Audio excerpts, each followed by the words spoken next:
Estuvimos impulsando una ley en el Congreso que iba a ser muy amplia, muy buena para apoyar a la micro, pequeña, la mediana empresa.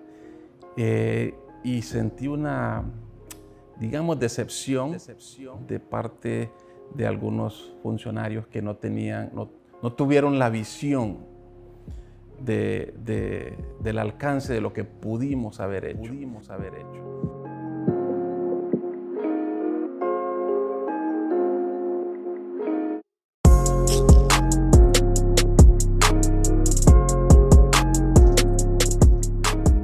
Hola Gabriel, ¿cómo está? ¿Qué tal, Pamela? Mucho gusto. Mucho gusto, encantada de tener una excelente conversación con usted. La verdad es que es un privilegio tenerlo aquí y pues Gracias. platiquemos.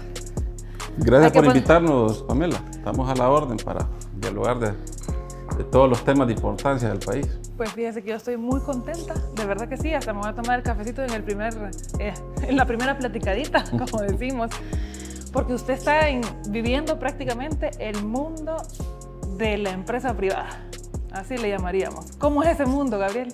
Es complejo y sobre todo en esta época de tanta dificultad. Honduras creo que es un ejemplo singular en este momento.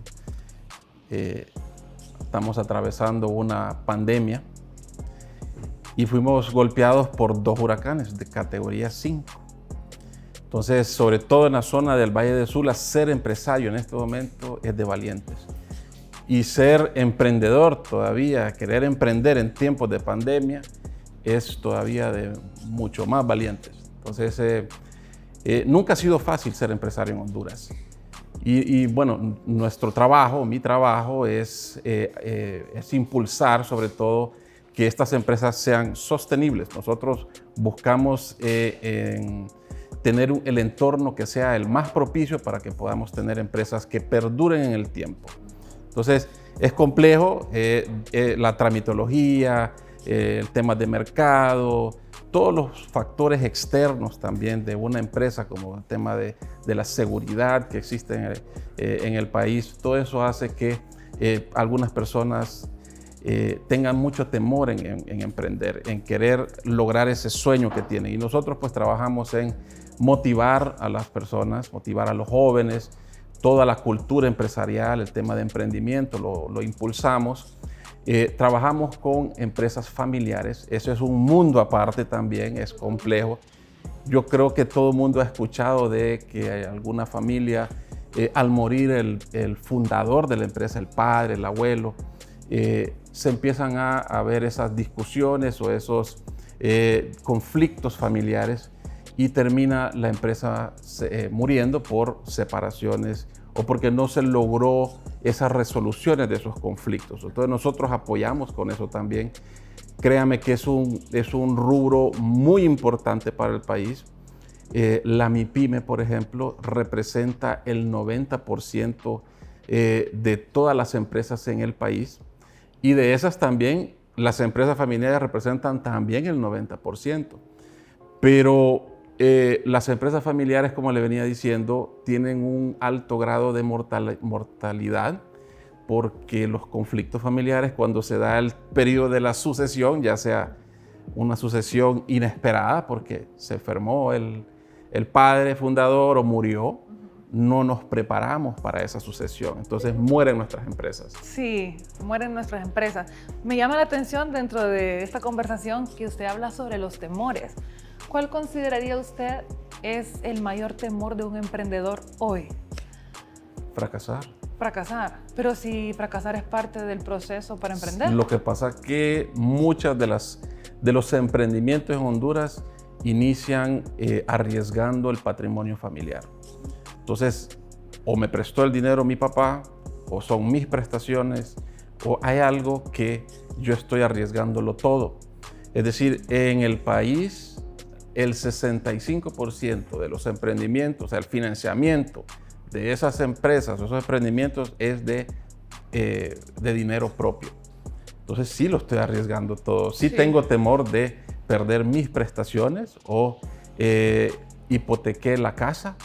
Entonces da miedo. Claro. Da miedo en un entorno en donde hay pues problemas de inseguridad, hay problemas de mucha competitividad y sobre todo las microempresas no son tan, no tienen tanta productividad. Entonces, competir en un mercado altamente competitivo, yo tengo que ser muy astuto y normalmente las empresas inician por corazonada, no por oportunidad. Es decir, tengo un mercado, tengo clientes ya que yo voy a cumplir con una necesidad. Entonces, normalmente los emprendedores es porque vieron que al vecino le fue bien en algo o a un amigo le fue bien en algo y creen que pues ellos lo pueden volver a hacer. Sí, después se ve muy cerca la competencia, uno pone un puesto acá, el otro enfrente y al final no es buen negocio para nadie. Y compiten con estrategias de precios. Así es. Y digamos en mi caso particular, yo hablo de mi experiencia, tuvimos que cerrar un negocio y era muy buen negocio. Tiene que ver con impresiones digitales. Correcto. Y en aquel momento el temor era otro, digamos que era la parte de la extorsión o las amenazas. Todavía se vive, está latente. Pero tenemos que buscar la forma. Y ¿cuál podría ser, digamos, hoy una salida para poder arrancar un negocio y no tener tanto temor, tanta inseguridad, vivir en esa incertidumbre? ¿Hacia dónde? ¿Qué podríamos hacer desde el punto de vista de Gabriel? Bueno, mire, hay mucho emprendimiento que es invisible en este momento. Muchos están vendiendo a través de las redes sociales. Hay mucha informalidad, está creciendo la informalidad de manera muy fuerte y se suma todavía, esto se incrementa debido a la pandemia, debido a los huracanes, etc. Nosotros estaríamos, Gabriel, decirles, no tengan miedo de denunciar, porque hay mucho temor de denunciar, digamos, temas de extorsión. Y al contrario, nosotros, muchas personas toman vastas horas, digamos, al día en estar en internet, pero viendo Facebook, viendo cosas que son improductivas. Ocio. Entonces, está bien, pero hay que dedicarle más tiempo a profesionalizarme como emprendedor, como microempresario, conocer quién es mi competencia y hacerme mucho más presente también, visible como emprendedor o como empresario en esas redes. Entonces, es eso, es mantenerse siempre visible entre sus clientes. Y eso es un tema que se llama en este momento justo de pandemia, continuidad de las empresas. Muchos no lograron sobrevivir el COVID, emocionalmente también les ha impactado. Debe de haber un tema de empatía con mi cliente, es decir, sabemos que nuestro cliente necesita de nuestros servicios y por lo tanto hay que trabajar mucho en personalizar la atención. El que no haga eso y el que no digitalice su emprendimiento, su empresa, esté en la plataforma virtual, no va a sobrevivir. Sí, tiene que estar visible y hay que trabajar por ello. Para mí hay dos tipos de emprendedores. Bueno, ese es particularmente mi punto de vista, no sé si lo compartirá hoy. Es el que quiere superarse y el que quiere que lo superen. Aquel que necesita como el impulso, si alguien no me dice cómo, o si no me da la ruta, si no me da la guía, no se mueve y probablemente muera más rápido. Pero aquel que quiere superarse, ¿cómo puede ayudar realmente al que quiere que lo superen o cambiar la mentalidad? Que el gobierno debe tal cosa, que la empresa privada, los directivos deben hacer estas acciones. Está bien, pero está esperando mucho. Desde el punto del emprendedor, ¿cómo podríamos nosotros incidir también? Los emprendedores tienen una gran fuerza. Usted habló del 90%, imagínense. O sea, somos una gran fuerza y me incluyo porque emprendo muchos proyectos y también empresas. Sí. Tenemos que moverlo y tenemos que formalizarnos. Yo sí creo en la formalización. Sí, mire, no todo el mundo está hecho para ser empresario. Y por eso yo le hablaba de profesionalizarse, es decir, tomarse el tiempo en formarse. Si yo quiero iniciar una microempresa de panadería, para citar un ejemplo, pues debo investigar qué materiales, qué insumos o qué se necesita para hacer esa empresa, para ser más eficiente en el uso de los recursos. Muchos se dedican a comprar cosas que no necesitan otros también no se preparan para saber cómo está su competencia. Entonces, es decir, hay muchos, ustedes por ejemplo, dan mucha formación en cómo ser más eficientes, cómo ser mejores empresarios y por lo tanto hay que dedicar mucho el tema de la formación. Los servicios de desarrollo empresarial son fundamentales, esto es capacitación, diagnósticos empresariales, asistencias técnicas y de eso hay bastante. Lo que pasa es que tenemos que cambiar la mentalidad, eso no es un gasto, debemos invertir en hacer esos servicios de desarrollo empresarial en nuestras empresas. Capacitar a nuestra fuerza laboral no es un gasto, es una inversión porque al final esta fuerza laboral va a mejorar y vamos a crecer juntos como empresa. Sí. Sí, definitivamente tenemos que invertir en lo que vale la pena y también en el tema de la formación. Para mí es importante también decir verdades.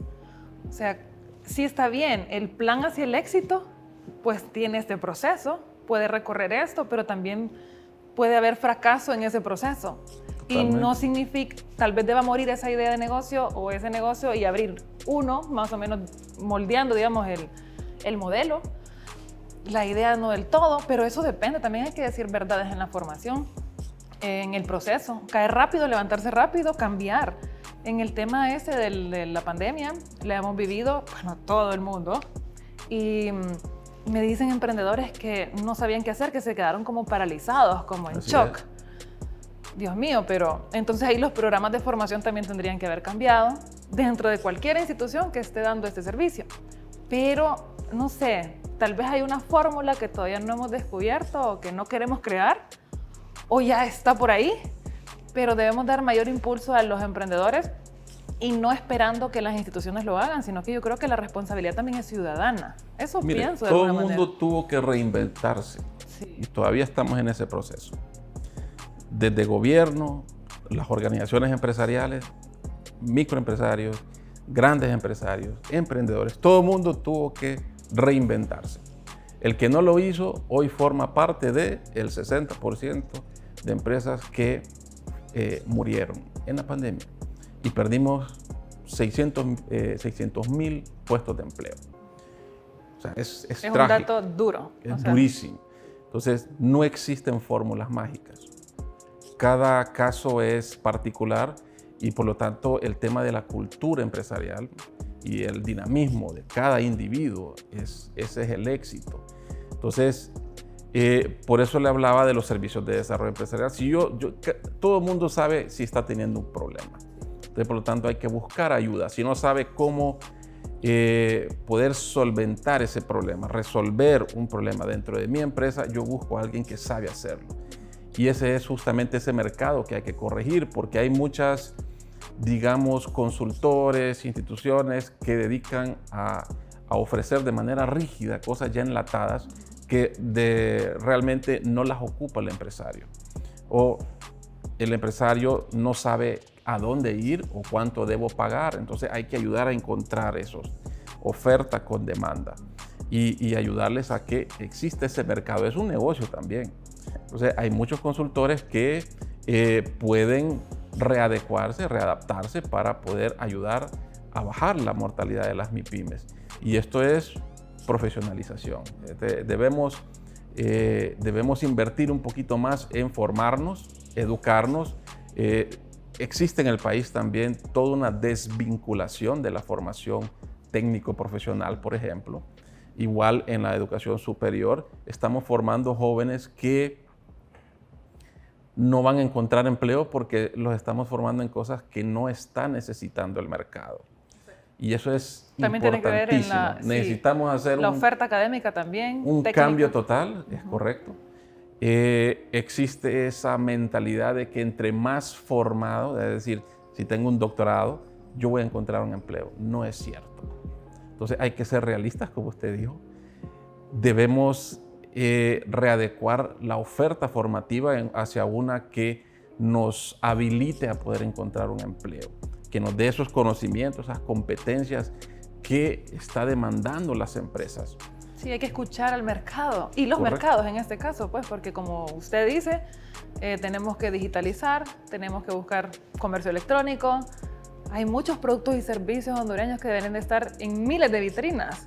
Totalmente. A mí me sorprende la calidad de los productos y yo digo, bueno, una sonrisa en el rostro, pero ¿en qué mercados estamos? ¿Cómo nos estamos moviendo, verdad? ¿Cómo estamos exportando? Eso es bien importante y por eso también le hablaba del tema de factores externos, es decir, cuando emprendemos debemos emprender por oportunidad, porque hay un mercado, porque hay una demanda de lo que yo voy a producir o el servicio que yo voy a ofrecer. Pero si solo hacemos porque creemos que nos va a ir bien. O porque queremos por un capricho de que me gusta hacer esto. Y eso es lo que he hecho durante toda mi vida.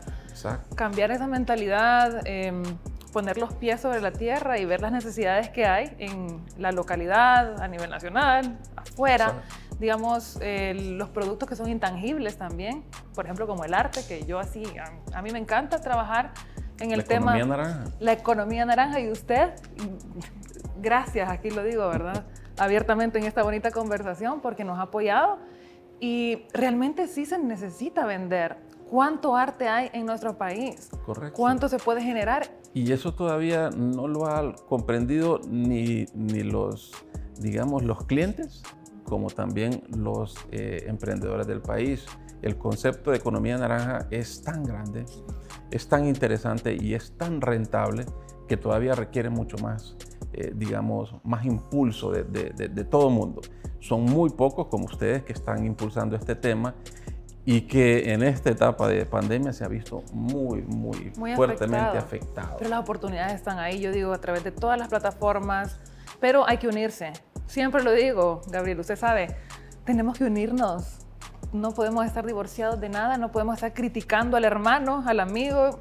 Tenemos que unirnos como sector para formar una industria. Yo le puedo decir algo. Si hay algo que yo sí estoy haciendo y es trabajándolo muy fuerte, es queriendo concientizar a las personas de la importancia del sector privado, sector empresarial. Aunque sea de aquella persona que es autoempleo, pero está generando ingresos, está generando empleos y por lo tanto lo que yo impulso es que consumamos lo que producen los hondureños. Así debe ser. Es decir, por cada lempira, usted o yo o cualquiera, vamos a un restaurante de un amigo o de un nuevo emprendedor o de cualquier empresario del país, estamos aportando a sostener los empleos que ese emprendimiento está haciendo. Y esas personas que trabajan ahí tienen familia, van a la escuela, tienen que accesar a seguros, o sea, los emprendedores y los empresarios del país son clave para el desarrollo del país. Es decir, nosotros impulsando a través de comprando lo hecho en Honduras, estamos ayudando a la generación de nuevos empleos y a sostener los actuales, para que no sigamos perdiendo más y no veamos más caravanas. Eso realmente es triste ver eso, porque en la pandemia perdimos cualquier cantidad de empleos. Entonces, los que todavía estamos con la bendición de tener un trabajo, pensemos cada vez que vamos al supermercado o a cualquier negocio, primero consumamos lo hecho en Honduras. Así es, así debe ser. Tenemos que impulsarlo, tenemos que estar ahí. Quiero saber cuál es la rutina suya, Gabriel, el día a día. Digamos así, ¿tiene alguna rutina específica? ¿Tiene algo especial, digamos, que podamos compartir en esta conversación para los emprendedores? Algo que sea como, Gabriel lo hace, yo también debería ponerlo en práctica. Bueno, mire, yo rutinas no tengo, sí tengo algunas cosas que me gusta el ciclismo, pero digamos, yo me levanto temprano, escucho las noticias, reviso lo primero, yo soy adicto, digamos, a todas las redes sociales, al correo, al celular. Por supuesto. O sea, el trabajo nuestro es muy demandante, entonces lo primero que hago es agarrar el celular. Yo sé que no es bueno, pero me toca. Entonces, lo primero es revisar los correos, pues nos preparamos, nos vamos al trabajo y ahí continuamos. También hago una revisión de todos los diarios para saber qué está sucediendo, ver qué problemas existen, ver qué buenas noticias hay también y qué cosas podemos nosotros contribuir a solucionar. Veo las redes también, pero sobre todo de aquellos emprendedores, hacer comentarios, impulsar, reenviar, utilizar mis propias redes para que los demás puedan conocer Yo tengo una creencia en que así como hacemos esos baby showers, debemos hacer emprende showers. Es decir, yo trato de impulsar a aquel que fue valiente en iniciar una empresa para que todo el mundo lo conozca, todo el mundo vaya a consumir, para que ese emprendimiento pueda florecer. Y bueno, no son jornadas diarias de 14 horas, normal. Eso es lo normal en nuestro trabajo. Toca, o sea, hay tanto problema, hay tanta necesidad y estamos para eso. Realmente nosotros en COEP estamos para hacer que nuestras empresas pues sean más sostenibles. Sí, ¿y qué lo hace feliz? Mi familia, su familia, hijas, mi esposa, sí, y mis hijas. Y ese es un ejemplo, pues, porque el mundo del emprendimiento, como usted dice, son empresas familiares en su mayoría, ¿verdad? Los emprendedores. Mire, yo vivo tanto el emprendimiento y el impulso del emprendimiento que mi hija menor es emprendedora y pues un día recuerdo, llego a mi casa y veo un gran rótulo en la pared de la calle, en la ventana, se venden zapatos. Y yo, Dios mío, ¿será me equivoqué de casa o algo? Y era mi hija vendiendo todos sus juguetes, todos los zapatos de ella y los míos y de todo, buenos los zapatos. Entonces, ese espíritu emprendedor de ella, que bueno, se pasó de la mano. Le va a dejar la casa vacía. Sí, y a mí sin zapatos. Pero es importante y yo no le puedo, digamos, cortar ese espíritu de ella. Así que no, si yo vengo de una familia muy emprendedora. Mis padres fueron mi papá sobre todo. Mi hermana mayor es muy emprendedora. O sea que ella pues, y tratamos de apoyarle también. ¿Y cuál ha sido el momento más duro que ha tenido a lo largo de su vida en ese tema? En el tema de los negocios, en el tema de impulsar emprendedores. Pues fíjese que yo lo disfruto todo. Ha sido un tema muy difícil, duro. Creo que fue que estuvimos impulsando una ley en el Congreso que iba a ser muy amplia, muy buena para apoyar a la micro, pequeña, la mediana empresa. Y sentí una, digamos, decepción de parte de algunos funcionarios que no tuvieron la visión del alcance de lo que pudimos haber hecho. Entonces, hoy podríamos tener una ley mucho más fuerte, mucho mejor, con más incentivos, pero no se pudo. Porque no sé si usted lo ha visto, pero las personas cuando dicen mi pyme están pensando en la que vende baleadas o tiene una chiclera, piensan así muy pequeño. Y el concepto de mi pyme es micro, pequeña y mediana empresa. Una mediana empresa es aquella que llega a emplear hasta 150 personas. Es igual de importante que la que genera de 1 a 10, que es microempresa. Entonces, pensamos más como por lástima o por cosas políticas. Creen que el que tiene un poco más de recursos para crear una empresa de 150 no merece apoyo, como una es de 1 a 10 empleados. Entonces, esos enfoques son importantes tenerlos y yo creo que se perdió ese espacio que pudimos haber hecho algo magnífico para el momento. país. Bueno, pero yo me apunto para cualquier iniciativa que pueda surgir. Uno que está casado con ese tema, ¿verdad? Con el impulso, con el fomento del emprendimiento, Gabriel. Yo sí creo en las oportunidades, creo que hay que trabajar durísimo, hay que pensar bien y accionar bien. Y estar ahí permanentemente, como no quitarle el acelerador, ¿verdad? El pie del acelerador, porque necesitamos una autopista. O sea, yo sí creo que la autopista la tiene que brindar el gobierno para que nosotros podamos transitar, ¿verdad? Sí. Mire, el espíritu, yo quisiera decir, el espíritu emprendedor es permanente. Y no hay edad para emprender. Y si hay cosas que me han dado satisfacción es, dentro de todas las cosas que hemos hecho, eventos de ayudar a las personas a aterrizar esas ideas con una metodología Canvas y todo eso, que pensábamos que era para jóvenes, pero ahí había una señora de casi 80 años. Sí, es increíble. Y tiene ahí su empresita. Doña Clara, ¿qué tal? Si ojalá nos vea. Ahí tiene ella su empresa y está muy bien. Y también premiamos a la superabuela, que también empezó en sus 70s y es una empresaria ejemplar. Y ahí está. Sí, entonces no hay edad para empezar, no hay edad para tratar de cumplir ese sueño. Y entonces si tenemos la oportunidad en Honduras, usted si cree que exista la oportunidad, bueno, tenemos que trabajar por esas grandes oportunidades y para dejar el legado que todos queremos, ¿verdad? Así Un es. mejor país, bueno. ¿Alguna anécdota final, digamos, en esta conversación? Para el emprendedor, ¿qué le diría? Así como, si tuviéramos a 100 emprendedores frente a nosotros en este momento, ¿qué mensaje le daría? No se den por vencidos, tienen que planificar su vida, hagan de su vida un proyecto y todos los días que se despierten, trabajen para cumplirlo. Son esos pequeños pasos que nos van a hacer lograr llegar a esa meta. Excelente. Sí, yo creo en eso. Siempre mi dicho es, quien emprende, aprende, y quien innova, avanza. Me ha encantado esta conversación, Gabriel, de verdad que sí. Nos despedimos, pero vamos a tener otras conversaciones en el futuro y vamos a trabajar por el futuro del emprendimiento, ¿verdad que sí? Así es. Bueno, vámonos entonces, nos despedimos siempre con la mascarilla, ¿verdad?